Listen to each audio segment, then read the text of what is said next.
It is Tuesday morning, time for our look at the latest news on infectious diseases and public health with infectious diseases specialist at Toronto General Hospital, Dr. Isaac Bogoch. Dr. Bogoch, good to talk to you this morning. Very timely as well, because it was just last night on his opening night as president again. Donald Trump signed an executive order pulling the USA out of the World Health Organization.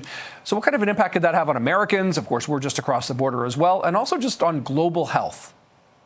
Yeah, I think the real impact would be mostly at a global level, and particularly in low-income countries and middle-income countries. Remember, the WHO is, it's a massive organization that really supports global health efforts, and their mandate is really to promote health worldwide.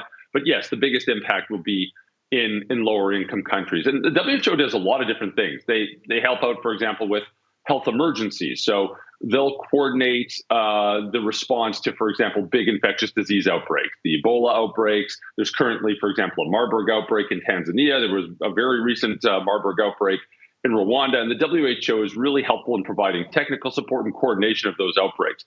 But beyond those sort of emergencies, they help out in large-scale, day-to-day, big public health programs. So, for example, HIV and tuberculosis control efforts throughout Africa, Asia, South America, measles vaccine campaigns, like good core public health initiatives. And these are really essential in promoting global health. And of course, I think, everyone figured out during COVID, health on one corner of the earth really impacts health on any other corner of the earth. So we don't live in a vacuum. We don't live on an island. And it's really important to help promote health all over the planet. And having the United States withdraw funding from the WHO is a big deal, right? They for being such a large organization, they're not particularly well funded. The biggest donors are the UK, the USA, Germany, and the European Commission.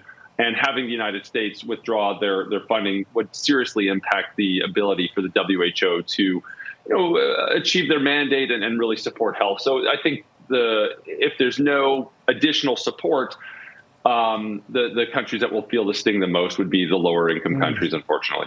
It sounds to me like it's almost a penny wise, pound foolish kind of scenario. They're saving some money for the U.S., but where does the cost go? Okay, let's move on, though, Dr. Bogoch. Lots to get to here. There is a Canada-wide salmonella outbreak, some 60 cases reported. But really, that's only likely the tip of the iceberg here. So what are your concerns? Because it sounds like vulnerable people could be impacted. Yeah, 100%. There's a big outbreak. It's involving multiple provinces, 60 reported cases so far. But those are the people that were sick enough to come to medical attention, have a test done, and have that positive test linked to the outbreak. Sometimes this can cause mild illness, and those individuals won't come to medical care. And of course, it can still cause severe illness. Severe illness is most commonly in elderly, in children, and in immunocompromised individuals. If anyone has this product, obviously throw it out. If you're in doubt, throw it out. It's a bacterial infection. It's not hard to diagnose. It's not hard to treat. Antibiotics, there's multiple types that are widely available in Canada that will work well. But of course, the whole goal here is prevention. And not everyone might get the news that this product is contaminated and throw it out. So unfortunately, we'll likely see a few more cases until this gets under control. Okay. It is also really hard to believe, Dr. Bogoch, this week marks the 5th anniversary of the first case of COVID-19 here in Ontario. We ask you this question almost annually, close to the anniversary. It's always interesting to sort of hear and see how your answers evolve. So what's on your mind this year now as the anniversary approaches? Yeah, 5 years. I mean, it's kind of interesting. I think for some it flew by. For others, it felt like 10 years.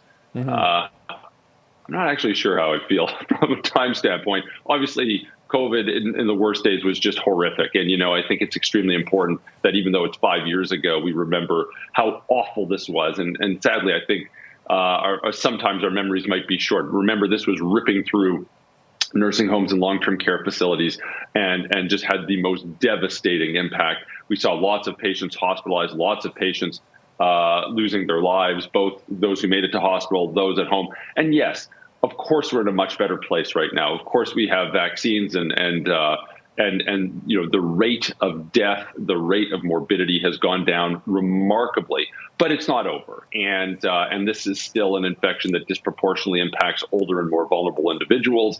We clearly have better tools now than we did 5 years ago and 4 and 3 and 2 years ago to really help support individuals and communities. And I think we still have to utilize those tools because it's still here. It's still causing problems. No, it's not nearly the same degree of an issue that it was 5, 4, 3 years ago, but it's not going away, and we still really need to help support those who are most vulnerable. Yeah, well, we really appreciate your help in sort of talking us through so much of this over those past 5 years, Dr. Bogoch. Thank you for that. Thanks for your time again this week.